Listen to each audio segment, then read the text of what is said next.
Bienvenidos a este espacio de libertad en el que una semana más abordaremos el asunto de la economía española. Para nosotros es muy importante dar una solución avanzada a tantas personas que se encuentran en este momento necesitados de una orientación. Vivimos circunstancias políticamente importantes, pero su situación no lo es menos. Y hay poca conciencia, poca humanidad respecto a esas situaciones que nosotros queremos hoy resaltar. Hemos vivido el peor momento económico que ha atravesado nuestro país, lo decíamos ya en 2009, y ahora mismo no se ve un camino, no se ve una solución directa que atienda a tantas personas que todavía están padeciendo esa poscrisis, están padeciendo el elemento económico negativo en su vida.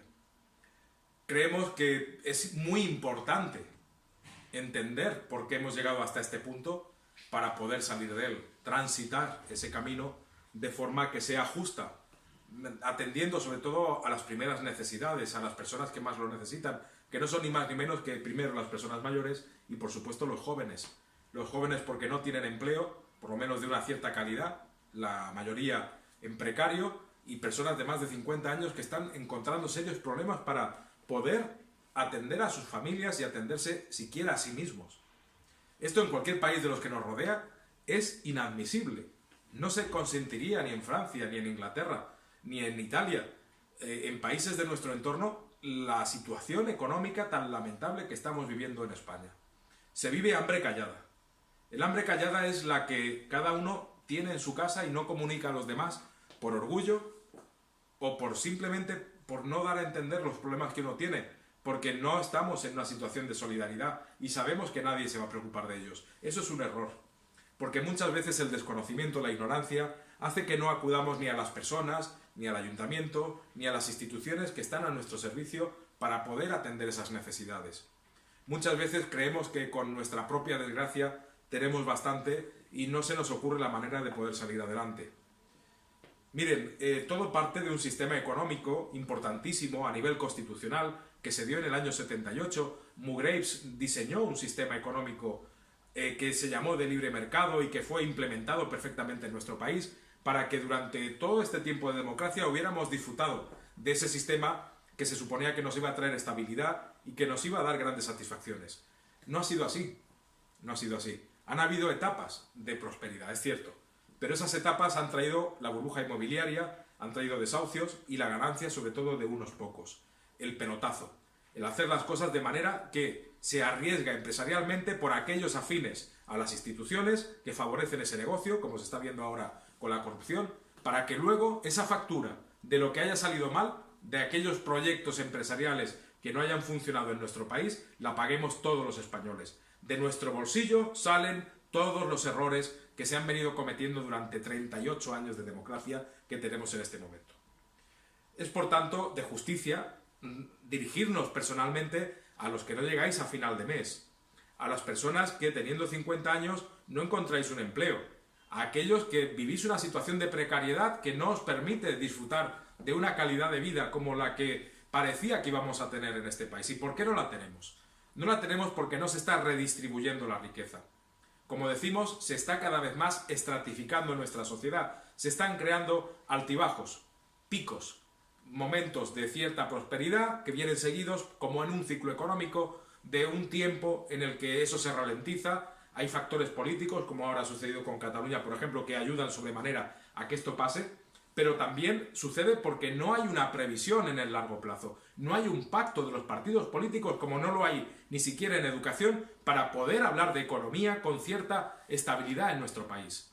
Por lo tanto, el pacto a nivel nacional de partidos estructurales, centro, derecha, izquierda, es fundamental, el primer paso. Y luego no pensar en el cortoplacismo, solamente en los votos, sino que ver realmente cuál es nuestra, en este caso, pirámide demográfica, examinar cuál es el futuro inmediato que vamos a tener para los españoles, que merecemos ahora mismo una atención, porque nos hemos sacrificado y nos hemos esforzado muchísimo a nivel impositivo durante toda la crisis y que ya no pueden más. No pueden más. Hay problemas en los juzgados, hay problemas en los bancos, hay problemas en el trabajo, hay problemas en la estructura de nuestra propia sociedad. Por lo tanto, la Constitución no solamente tiene aspectos políticos, también conlleva aspectos económicos que necesitan reformarse. Estamos ante una casa en ruinas. Se han roto las comunicaciones, lo que nos dirigía como españoles con un rumbo cierto hacia la prosperidad, que es indiscutible que la vamos a tener porque el potencial económico de nuestro país es impresionante. Hace pocos meses tratábamos el asunto, por ejemplo, de la masificación turística tanto en Cataluña como en las Baleares, empieza también en las Islas Canarias, el problema de la estacionalidad, asuntos que son realmente preocupantes porque aunque tengamos esa economía del turismo que nos da la primera salida, luego eso no es sostenible.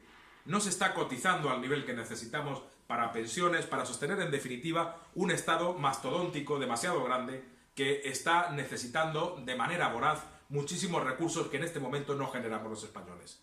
Por lo tanto, me dirijo a ustedes para decirles que como Partido Liberal tenemos muchísimas medidas, todas estructurales, pensadas para que ustedes puedan beneficiarse los primeros y de manera directa de un mejor reparto de nuestra economía.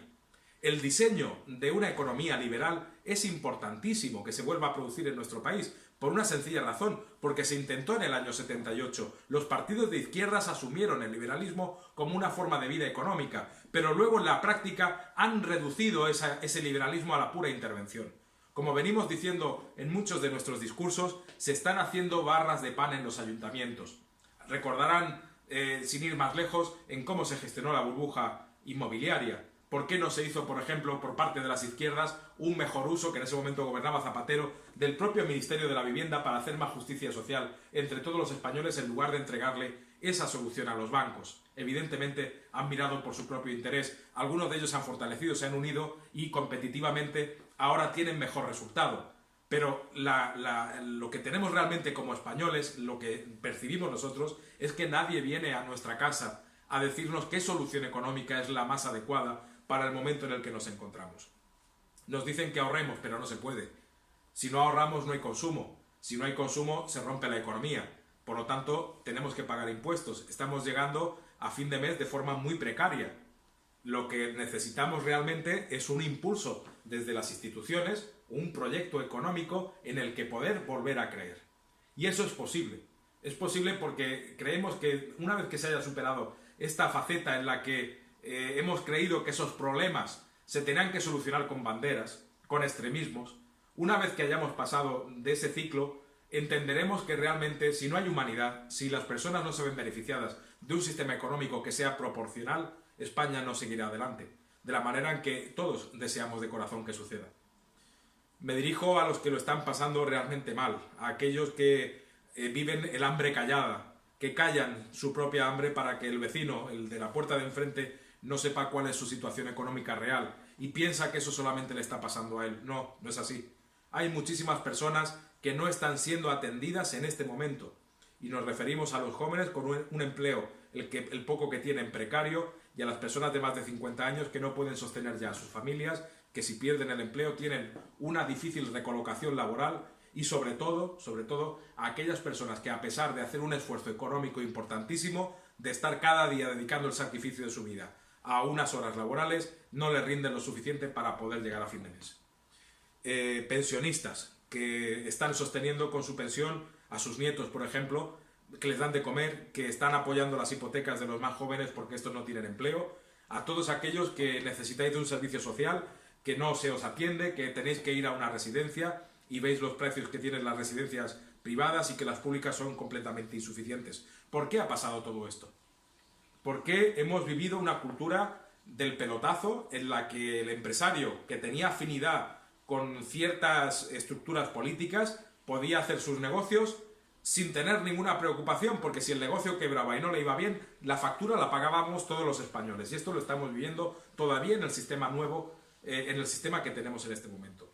Necesitamos un sistema mucho más humano. Hay que adecuar el momento a la pirámide demográfica. Hay que saber exactamente cuáles son las primeras personas, como sucede en cualquier catástrofe, que necesitan la primera atención. ¿Quiénes son los heridos de la crisis? ¿Quiénes son los primeros que necesitan nuestro rescate? Y desde luego no eran los bancos. Desde luego no eran los bancos, como ahora se está viendo claramente. La política tiene un nivel y la economía tiene otro. muchas veces la política influye de manera que la economía va siguiendo esa línea o esa estela, que es lo que está sucediendo, por ejemplo, ahora mismo en Barcelona.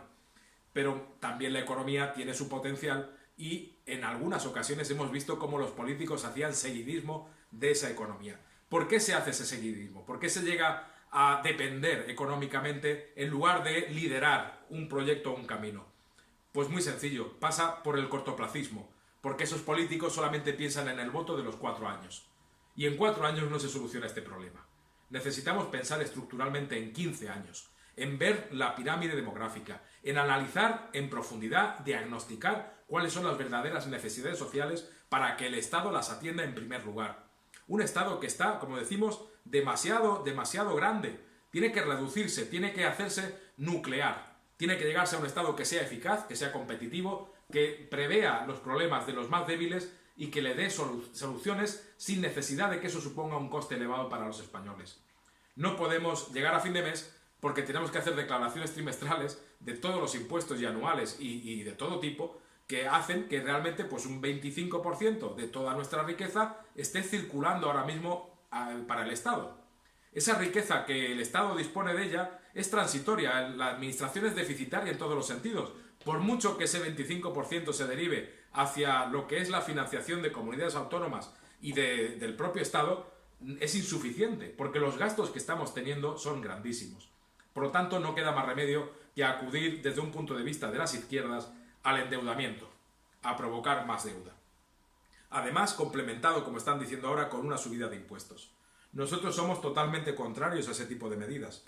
No podemos entender la economía macroeconómica a un nivel constitucional como el que se diseñó en el año 78 a través de McGraves y que, por cierto, necesita una importantísima reforma. No podemos entender ese sistema económico de forma diferente a como entendemos nuestra propia economía, la economía doméstica, a cómo cada uno de los españoles estamos intentando regularizar nuestra situación como podemos.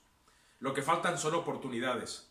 Por nuestra parte no queda ni por esfuerzo, ni por solidaridad, ni por prosperidad en cuanto a la ilusión que se tiene enseguida de volver a viajar, de volver a consumir, de querer otra vez volver a vivir con cierta calidad de vida. Esto se hubiera pasado en cualquier país europeo, tanto en Francia como en Inglaterra, en Holanda, en cualquiera de los países que nos están rodeando, no lo hubieran consentido. El nivel de sacrificio, de esfuerzo que estamos teniendo los españoles para sostener esta situación es inaudito, no se conoce en ningún otro país. Nadie en democracia y siendo europeo hubiera permitido el sacrificio tan elevado que estamos teniendo, en algunos casos hasta de muerte, de los españoles. Y además se nos exige y no salimos a la calle a protestar. No tenemos todavía un conocimiento democrático de cómo podemos exigir nuestros derechos sin necesidad de tener que acudir a las banderas como se ha hecho en Cataluña. ¿Para qué banderas? ¿Para qué extremismos? ¿Para poner de manifiesto los problemas? Esos problemas los tenemos en toda España. Son los mismos desde Galicia, pasando por Canarias, Ceuta y Melilla, en las Islas Baleares, en Valencia, en Madrid. Todos tenemos una necesidad de supervivencia que en este momento vemos que está en peligro. No nos gusta el capitalismo salvaje, no nos gusta el capitalismo de los grandes monopolios. Nos gusta una economía saneada en la que no haya picos, en la que realmente haya un equilibrio social para que todo el mundo pueda beneficiarse de mejores pensiones y, sobre todo, de incentivos a la producción económica para que el empresario pueda sentirse protegido por el Estado, para que realmente los bancos respondan a lo que sirven en su propia finalidad, que es a la de prestar un dinero para un proyecto financiero concreto, para algo que sirva. Se puede hacer un proyecto financiero para hacer una vía de tren, por ejemplo, que se necesita ahora mismo y con urgencia en Extremadura. Eso es un proyecto en el que el Estado invierte y realmente tiene su resultado inmediato. Pero es que nos han engañado. Nos han invertido las cuestiones económicas. Los partidos que están gobernando han generado primero esa oferta pensando que ustedes iban a consumir. Nos explicamos, en las Islas Baleares se habían hecho trenes que estaban realmente sin utilizar y que están todavía guardados, generando también un coste, porque al final no hubo esa utilización que se esperaba de ellos. Con un simple carril bici pasa lo mismo. Primero hacemos el carril bici esperando que luego se llene de ciclistas que lo puedan utilizar. Nuestra propuesta era hacer carriles bici, pues como ha sucedido por ejemplo en la ciudad de Londres, evidentemente con ese sentido, no de la manera en que se han hecho en España, que solamente es para contentar durante un tiempo a unos determinados usuarios que se han visto atendidos y que han votado por esos carriles bici, pero que vemos que a día de hoy están desatendidos, que no se han seguido manteniendo de la manera que esperábamos, y todo eso pasa igual con las carreteras, pasa con infraestructuras y con todo lo que se ha hecho hasta ahora. Muchas de esas cosas, por cierto, tanto las carreteras en las que había inversión privada a través de concesiones que no han rendido lo que se esperaba y que están teniendo un coste gravísimo de mantenimiento y que no se atienden, hasta los peajes, aeropuertos que han quedado inservibles, es decir, un caos en la administración de lo que es el fomento, de lo que son los recursos importantísimos que España debe dedicar a su crecimiento. Y decimos un crecimiento humano, un crecimiento positivo desde el punto de vista de que el desarrollo no es sinónimo de crecimiento. En España nos hemos desarrollado mucho, pero ese desarrollismo no ha venido acompañado de la calidad de vida, ni de la atención a nuestros mayores, ni de las oportunidades para los jóvenes para que vuelvan a tener empleo. Por lo tanto, el sistema está fallando, la Constitución debe reformarse más allá de un tema político. Debe reformarse también, como decimos, en el sistema económico. No basta ajustarse a un sistema de libre mercado, como se hizo en los años 78, 82 y 86. Está muy bien, pero ahora tenemos que avanzar en él y tenemos que dar soluciones que sean mucho mejores para los problemas que tenemos en este momento. Los partidos políticos tenemos siempre la oportunidad de explicarles cuál es nuestra forma de ver las cosas. Y desde luego, en este atasco en el que nos encontramos ahora, ninguno de los partidos que están proponiendo medidas para salir de él están siendo congruentes con la realidad. No están atendiendo en absoluto esto que estamos hablando aquí, por el cortoplacismo electoral y porque no hay un pacto de Estado. El pacto de Estado es necesario en la economía para tener cierta tranquilidad, cierta esperanza, para que todos los españoles tengamos el mismo camino, la misma uniformidad a la hora de entender nuestra vida. A partir de ahí, la suma de esfuerzos, la solidaridad entre comunidades y sobre todo esa reducción de las instituciones que venimos proponiendo, tiene que dar un resultado inmediato en nuestra sociedad, bajando los impuestos, como hemos dicho muchas veces, de manera gradual para apoyar a las empresas para que puedan salir de la crisis. Estamos ya en un momento de post-crisis en el que cuando los asuntos políticos de primer orden que hay ahora mismo se calmen, dará lugar a una evolución positiva de la economía. España habrá superado una vez más uno de sus grandes retos. Eso debe venir acompañado de una bajada de impuestos, no de una subida de impuestos, para que las empresas vuelvan a contratar, para que las empresas estén saneadas y sobre todo buscando la meritocracia, para que tanto nuestros empresarios como nuestros políticos estén preparados. Tenemos generaciones de jóvenes universitarios excelentemente preparados para tomar las riendas de nuestra economía y no se está utilizando ese gran capital humano que tenemos en España. Al contrario, se está yendo fuera de nuestro país, se van a Alemania, se van a Estados Unidos, se van a Inglaterra y no estamos haciendo uso de nuestro propio capital, de lo que realmente entendemos que como liberales se tendría que estar haciendo. Ya basta de hacer barras de pan en los ayuntamientos, no queremos más intervencionismo. Está muy bien que se declarara en la Constitución española que había una economía de libre mercado y liberal, pero ahora hay que llevarla a término, hay que desarrollarla, hay que saber cómo ponerla en marcha. Y qué mejor que un partido liberal para hacerlo y para poner en nuestras manos lo que es el destino de un país que se merece prosperidad y sobre todo un reconocimiento a todas las personas que lo han estado pasando fatal durante este tiempo de economía nefasto para España y que ahora también para ellos tiene que llegar su momento. Tenemos que hacer un esfuerzo de distribuir esa riqueza para que estos picos se eliminen, el caos vuelva otra vez a la estabilidad y de nuevo podamos sentirnos orgullosos de un país que nunca debió caer hasta el punto en el que nos encontramos. Muchísimas gracias.